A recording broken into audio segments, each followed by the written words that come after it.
I have something I need to say. Hey everyone, I'm Abbey Sharp. Welcome to Abbey's Kitchen.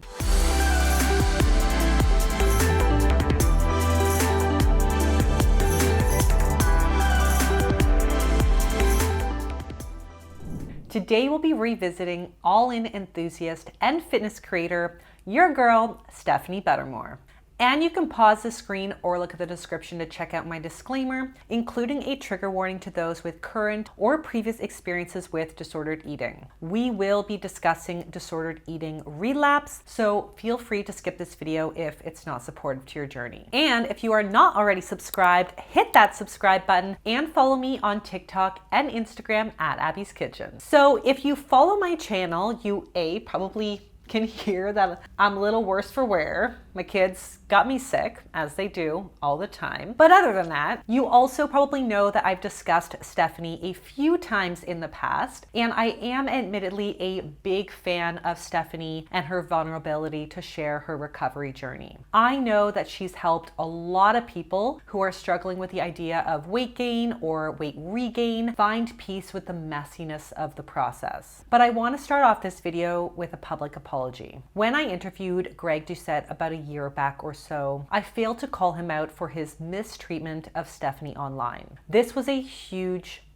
missed opportunity on my part, and I really have no excuse. All I can say is that as a person with pretty severe anxiety myself, I was anxious as about the thought of going head to head with Coach Greg. I guess I just really wanted the Fed Up series to focus on the common ground and to be additive and supportive rather than be so inflammatory or divisive. So I wanted to be open-minded and fair. But looking back, I know that it should have been called out. So I do feel very strongly that that was a real miss by me. And I've thought about it over and over and over again, and I really, truly feel badly. But my gaffe here isn't why I'm revisiting Stephanie today. So many of you have asked me about where Stephanie's at today and her brave recounting of her ups and downs on her own journey. So let's take a peek at how Stephanie is eating now.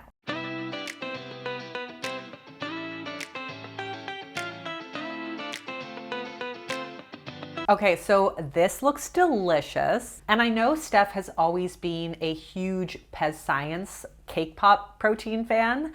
She actually got me obsessed with it myself. But if she's now into the Alani Nu, I feel like I gotta try that one out too. I mean, whatever brand, I think this bowl is amazing. We've got fiber in the oats, we've got protein in the protein powder, collagen, and the textured veggie protein. And actually, I've never thought to add TVP to basically anything, never mind like sweet cinnamon flavored oats. But it's a favorite in the plant-based space because it has like a crumbly texture and it packs 12 grams of protein and 4 grams of fiber per quarter cup. So now I feel very interested and I definitely am going to hit this up. I will say that this is a lower fat meal, which probably makes sense in this unique case for Stephanie, since she is going to be training shortly after, and a high fat meal can slow down digestion, which can make training for some a little tricky. But if she wasn't training and she did want to get a little extra fat in this meal for satiety, a little drizzle of nut butter or a handful of hemp hearts would definitely make an amazing hunger crushing combo. As for the supplement drink, I appreciate that we didn't hear any outrageous claims about collagen or greens powders. Bravo. She just kind of made the drink and moved on. And if Stephanie likes the taste of them and they make her feel good, we love to see it. Amazing. But a super quick review on the data for each. As I discussed in my video right here, greens powders often are accompanied by a lot of lofty, non-evidence-based claims. And while they may be a good source of antioxidants, they're certainly not a replacement for actual veg. They have little to no fiber, and while a lot of them are marketed as being good for gut health, they often contain ingredients that may actually cause bloating, gas, and other digestive distress symptoms. Just a quick little glance at the Alani Nu Super Green supplement, and I can see asparagus, kale, inulin, onion, garlic, and other extracts that might trigger IBS symptoms in sensitive folks. And since pretty much all of the ingredients are listed as proprietary blends, we really have no idea how much of any of them you're actually going to get. All we know is that in a lot of cases, they're far below the clinical dose we know has any evidence-based benefit. As for the collagen, again, I've got a video on some of the evidence on that as well. But long story, super short, if we're talking specifically about collagen for the visible signs of aging, I'm still waiting for more quality research in this area. The most comprehensive review of the literature on ingestible collagen supplements looked at a pool of over 800 patients, and they concluded that the evidence to date is admittedly mixed. Great.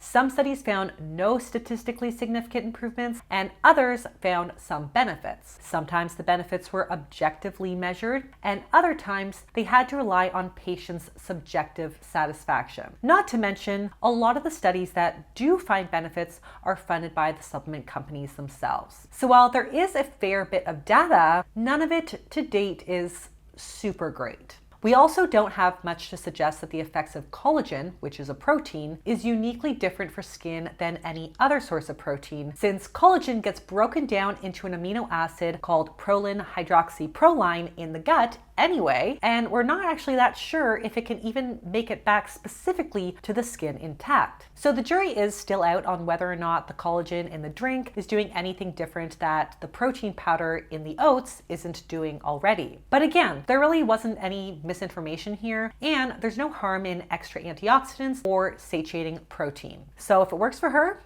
it works for me.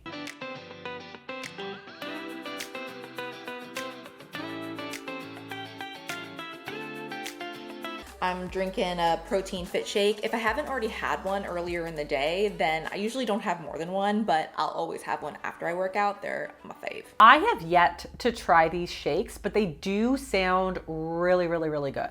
Really?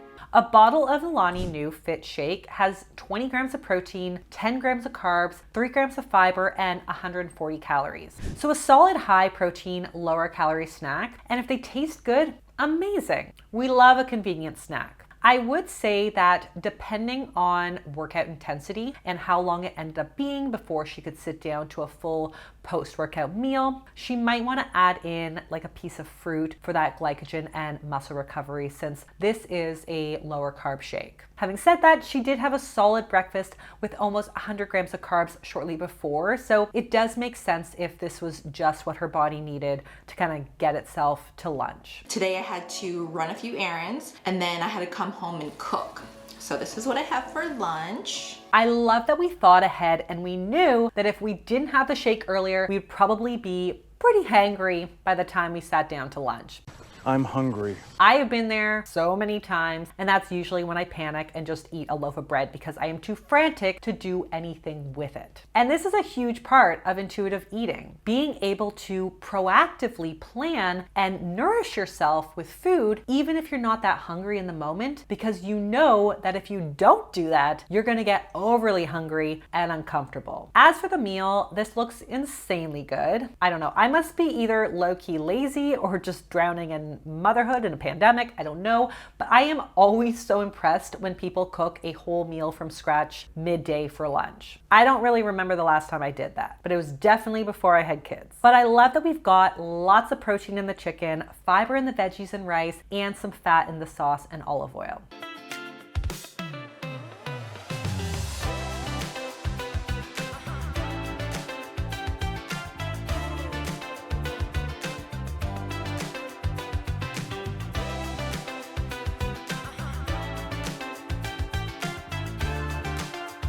Yes, for sweet and savory indecision. I am there. I am always there. Why have one when you can have it all? And her combos are fire. I always forget about English muffins, but they just hit different than bagels or just straight up bread. But anyways, we've got a little extra carbs here for a solid mid-afternoon pick-me-up. We got fat in the avocado and chev, and lots of fiber in the avocado and raspberries. In fact, raspberries and avocado are two of the best sources of fiber, with 8 and 10 grams respectively per cup. So these are two really simple ways to up your fiber if you're struggling to meet your 25 to 38 grams a day. And if you guys are struggling and you want a whole video on meeting your fiber needs, definitely leave me a comment below.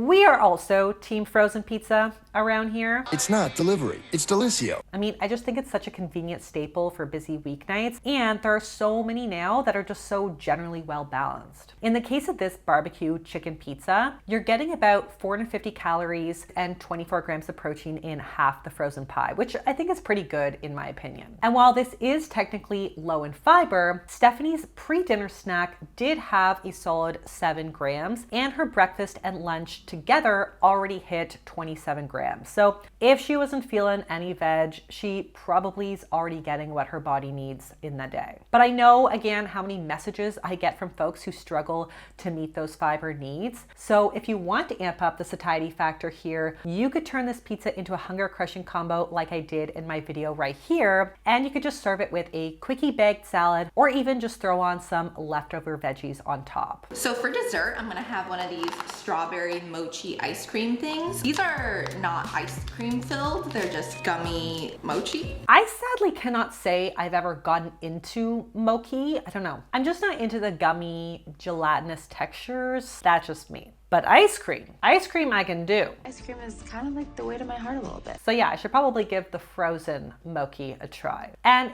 if it were me, I know that I would probably need a more satiating bedtime snack with like a solid amount of protein or fiber, but I know Stephanie's appetite has really normalized since going all in. So I do trust that this is just what she felt like she needed or wanted before she went to bed. But if you're like me and you got a big pre-bed appetite, you could totally turn this into a hunger crushing combo by pairing it with like a nut butter toast or some cottage cheese and fruit. Now I also want to discuss Stephanie's recent experiences slipping back into some old ways. And I started losing a lot of weight from simply exploiting my lack of hunger. I was convinced that my body was still trying to settle into its natural set weight. Kept me in this mentality where my brain associated weight loss equals good and weight gain equals bad, which I know is wrong. I was tiptoeing in very dangerous territory. I think I was subconsciously restricting restrictive habits like choosing the healthy option at a restaurant, skipping meals if I wasn't hungry, and feeling guilty after a high calorie meal. And I have no excuse other than I'm human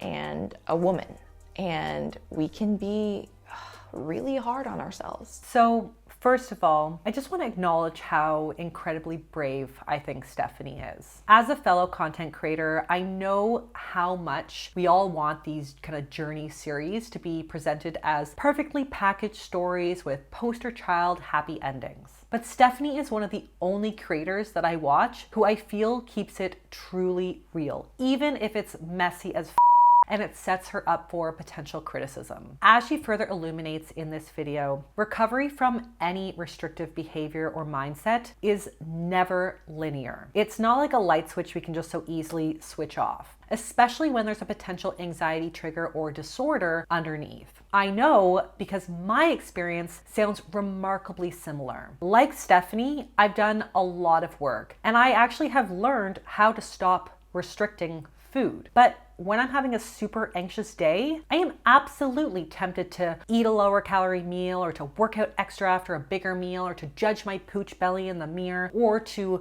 eat ice cream well past the point of fullness. Even though I know all these things. For me, I know that I've just kind of engaged in what we call like an obsession transfer to something else. So in my case, to my sleep or insomnia. And this is what can happen when the underlying confounder, aka the anxiety, isn't fully addressed, which is why I was so pleased to hear about this. The first thing I needed to do was fix my anxiety. I decided to go to a psychiatrist and I started taking medication for my anxiety. That I stopped weighing myself. Stephanie and I have a lot in common, and our journeys have been similar in a lot of ways. So we're both starting psychiatric meds at the same time, and I'm so happy to hear that she's feeling better and they're helping her manage her insecurities about weight gain and food. I also agree that weighing yourself can be a huge trigger for a lot of us. Still to this day, I only weigh myself for medical reasons because I do notice that even with all the work I've done to respect and love my body, that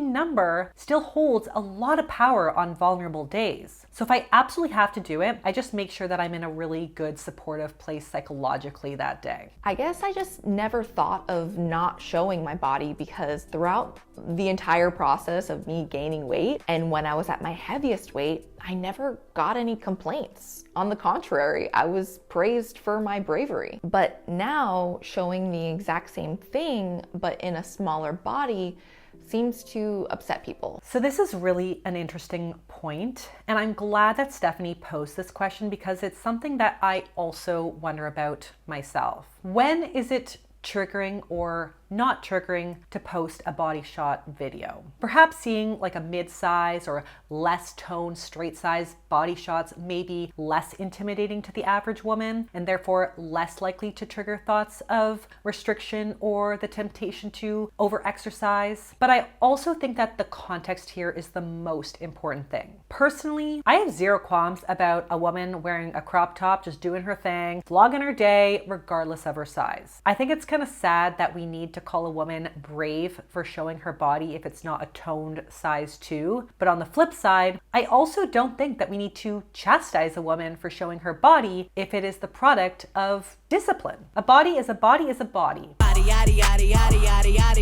What I think is problematic is when said body shots are accompanied by instructive or prescriptive advice that insinuates that anyone can look like this if you eat or do or take this. TikTok What I Eat in a Day videos are notorious for this toxic format, and I think we can all agree that it needs to change. So I would love to hear from you because I am also curious about this myself. If a creator were to eat the exact same thing or share the exact same tips, but to do so in a different sized body, would that content affect you differently? So do you think you'd feel more triggered, more likely to engage, tune out, feel grossed out, or become distrustful based on one video over the other? Please leave me a comment below because I'm definitely curious. So to summarize, I think Stephanie has clearly done the work and also seems to have learned that some of us might just have to continually do the work because diet culture is so consuming and it is so easy to get sucked back in. So I commend her for sharing her struggles so beautifully and openly. I also think it's nice to see a mixture of simple homemade and shortcut meals, and it's clear that Stephanie has a good sense of what feels good to her body and her soul. I don't watch a lot of YouTube for pleasure, but I look forward to seeing more honest, authentic, messy content from Stephanie and from other wellness creators online. And on that note, that is all that I have for you guys today. If you like this video, please be sure to give it the thumbs up. Leave me a comment below on who or what you'd like to see me review next. Subscribe to the channel, and I'll see you next time on Abby's Kitchen. Bye!